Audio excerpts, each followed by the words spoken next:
The envelope didn't land on the table the way people do when they're angry.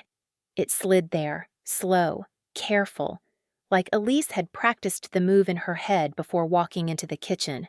Behind her, the dishwasher was running, and every few seconds Owen's plastic cup bumped against the metal rack with a soft ticking sound. "I already spoke to an attorney," she said, pushing the folder closer to me. "Divorce papers." I opened it, glanced at the first page, and picked up a pen from the counter. No questions, no argument. I signed. Elise blinked.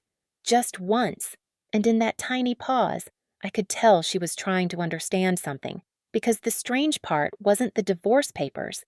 The strange part was that one piece of the puzzle was still missing, and I already knew where to find it. The house on Sycamore Ridge was never loud, not in the dramatic way people imagine family homes to be. Most evenings, the sounds were small things you almost stopped noticing after a while. The ceiling fan above the living room turning slow circles. The faint thump of Owen's toy cars rolling across the hardwood floor. The quiet hiss from the kettle when Elise forgot she had turned the burner on. From the outside, our life looked steady. I worked long hours managing infrastructure compliance for commercial construction projects around the Nashville area. My days started early, usually before sunrise, and ended whenever the last inspection report was finished. Concrete quality reports, safety walkthroughs, environmental documentation. It wasn't glamorous work, but it paid well and it required the kind of attention to detail I'd always been good at. Elise handled the home side of things, school forms, groceries, doctor appointments for Owen. She had a way of moving through the house like everything already belonged exactly where it was supposed to be.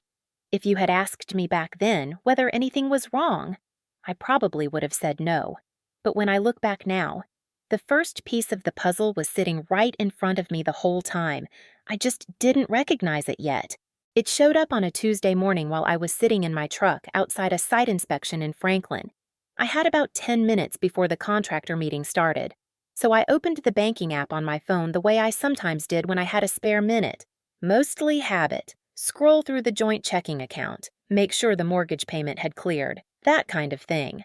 At first, nothing stood out. Groceries, gas, a daycare payment. Then I noticed a cash withdrawal. $400. That by itself wasn't strange. People pull out cash all the time.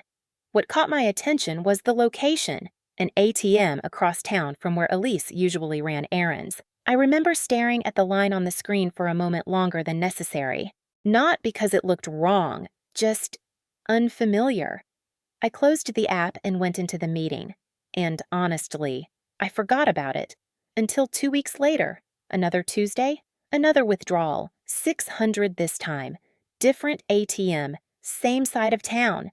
That was the moment the thought crossed my mind for the first time. Not an accusation, just a quiet question. Why cash Elise almost never used cash? She paid for groceries with a debit card, ordered things online, even tipped the pizza delivery guy with her phone. So the pattern stuck in my head. After that, I started noticing other things I hadn't paid attention to before. Her phone always face down on the counter, the screen lighting up with notifications she would swipe away quickly. Thursday nights, she started calling fitness class. The smell of a sharp citrus perfume when she came home sometimes, different from the one she kept on the bathroom shelf. None of it was proof of anything, just loose pieces sitting on the table. And if I'm being honest, I didn't push too hard to connect them. Part of me didn't want to. Because once you start fitting pieces together, you have to be ready for the picture they create. The real shift didn't happen until Owen's pediatric appointment a few weeks later. That was when the first piece stopped being a question and started becoming something else entirely, something measurable, something that didn't care about how I felt about it. The pediatric appointment stayed in my head for a few days after it happened, not because of anything dramatic. Owen behaved exactly the way a 3-year-old usually does in a doctor's office, half curious, half restless, trying to spin the little stool around while I filled out paperwork on a clipboard. The exam room smelled faintly like that lemon disinfectant they use in clinics. Bright lights, cartoon stickers on the cabinet doors.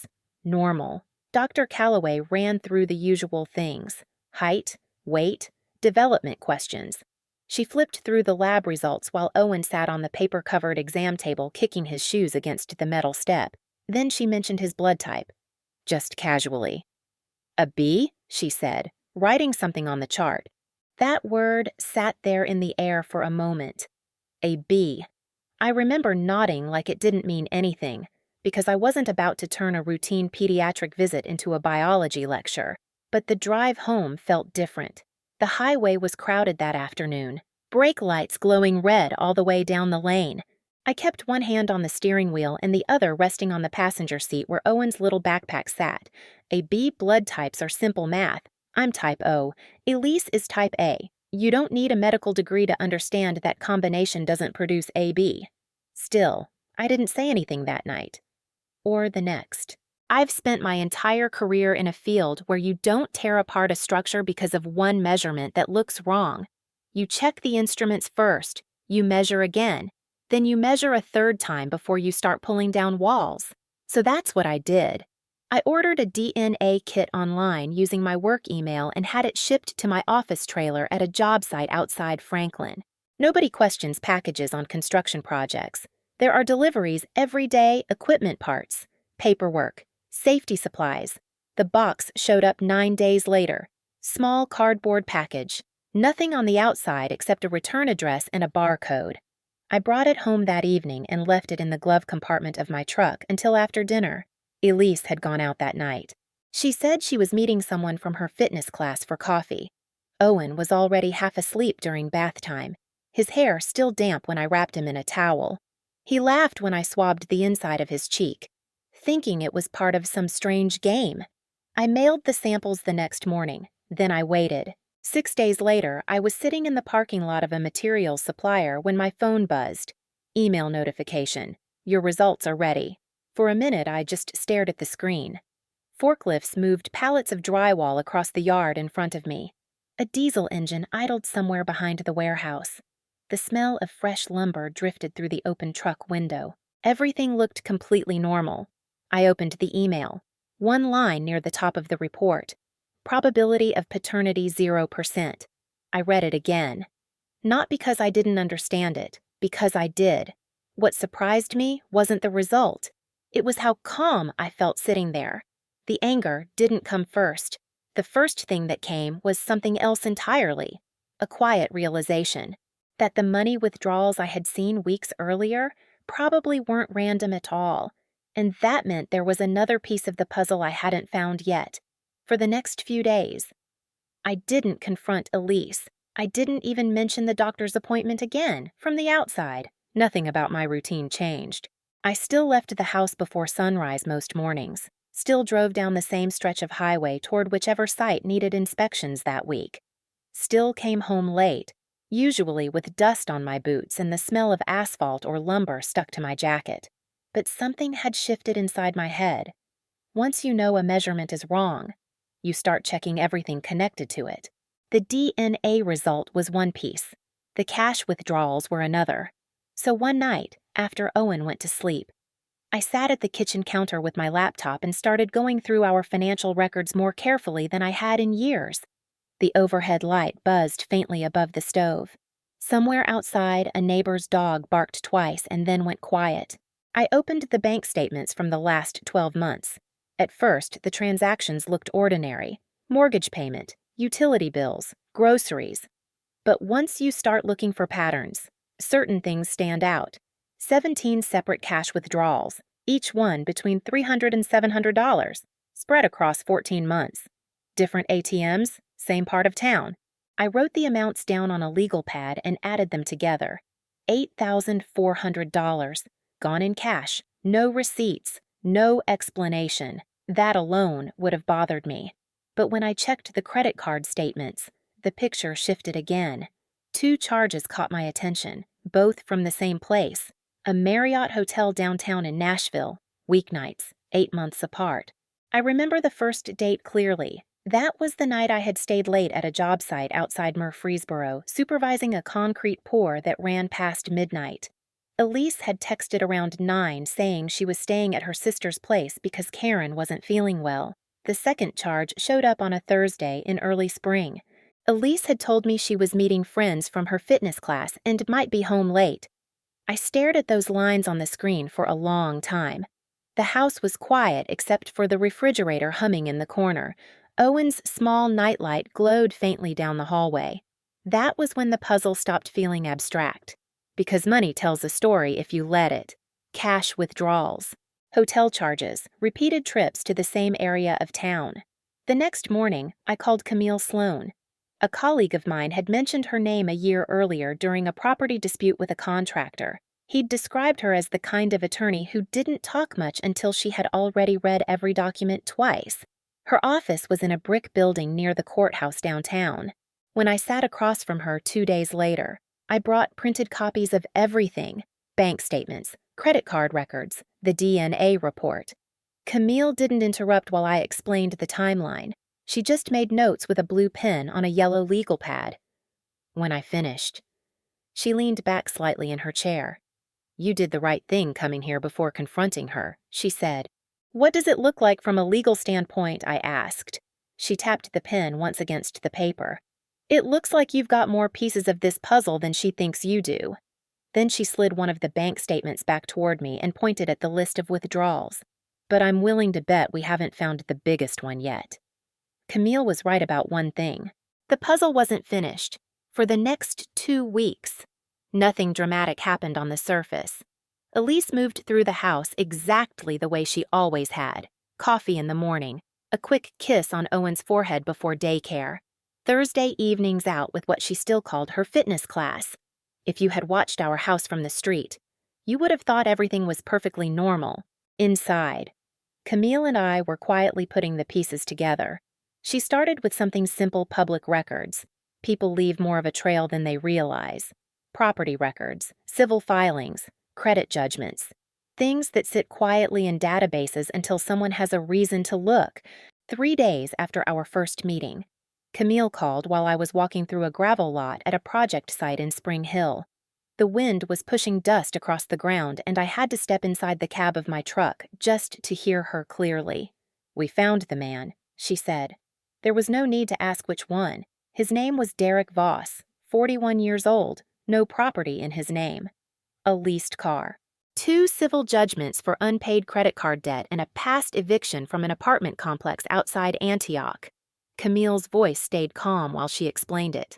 "He currently lists himself online as a business consultant," she said. That sounded impressive until you realized there was no registered business connected to the name. "So he's unemployed," I said. "Functionally speaking." "Yes." I leaned back in the driver's seat and watched a forklift carry a bundle of steel beams across the yard. That was already more information than I expected, but Camille wasn't finished. "There's another detail," she said. She explained that her paralegal had continued reviewing financial activity connected to our joint accounts. Not just the withdrawals, every transfer, every charge. That's when they noticed something neither of us had seen during my first pass through the records. A credit card account opened under Elise's maiden name. It wasn't connected to our main accounts, which is why it hadn't shown up earlier. But the payment trail told the rest of the story. Over 8 months. $23,000 had been transferred out of that account. Most of it through small electronic payments, Venmo transactions, and almost all of them went to the same username. Derek V. I didn't say anything for a moment. On the other end of the phone, Camille waited. Finally, I asked the only question that really mattered. "How bad does that look in court from a legal standpoint?" she said. "Very bad." She explained the term slowly so there would be no confusion. Dissipation of marital assets, spending joint money on a third party during the breakdown of a marriage. Courts tend to take a very dim view of it. I let that sink in. Between the cash withdrawals and the hidden account, the total was now over $30,000. Money I had assumed was going toward groceries, bills, or anything resembling normal life. The strange thing was, I still didn't feel angry. Not yet. What I felt instead was clarity, because the final piece had just clicked into place. The affair, the cash withdrawals, the hotel charges, the hidden account, and the man who had been quietly draining money while I was busy paying the mortgage. That evening, when I drove home, Elise was already in the kitchen cutting strawberries for Owen's dessert. The knife made a steady tapping sound against the cutting board. She looked up when I walked in. "Long day," she asked. I set my keys down on the counter. "Normal," I said, and for the first time since the puzzle began, I realized something. Elise still believed she was the one who understood the whole picture. What she didn't know yet was that the puzzle was already finished. She just hadn't seen it assembled. The strange thing about finishing a puzzle is that the last piece doesn't feel dramatic. It just fits. 3 weeks after my first meeting with Camille, the paperwork was ready. She called late on a Wednesday afternoon while I was standing near a stack of concrete forms at a job site outside Brentwood. The air smelled like wet gravel from a morning rain, and someone nearby was dragging a metal ladder across the slab, the scraping sound echoing through the site. "We're filing tomorrow," she said.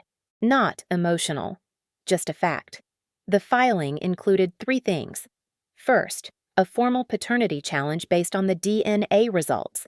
Second, financial documentation showing over $30,000 transferred or withdrawn during the affair. And third, the prenuptial agreement Elise had signed 17 years earlier, one she'd barely mentioned since the day we moved into the house. "From a legal standpoint," Camille explained, "everything would take time, weeks for the court calendar, possibly months before the divorce finalized, but the moment the paperwork was filed, the balance of the situation would shift, because Elise's attorney would receive the same documents we had: the DNA report, the financial transfers, the hotel charges, the hidden credit account. I didn't confront Elise that night. I didn't need to. 2 days later, she did something unexpected. Saturday morning, kitchen table, the same place where most of our quiet conversations happened. She placed a manila folder in front of me and took a breath like someone about to deliver carefully rehearsed news. "I've been thinking about this for a while," she said. "Divorce papers. Already filled out."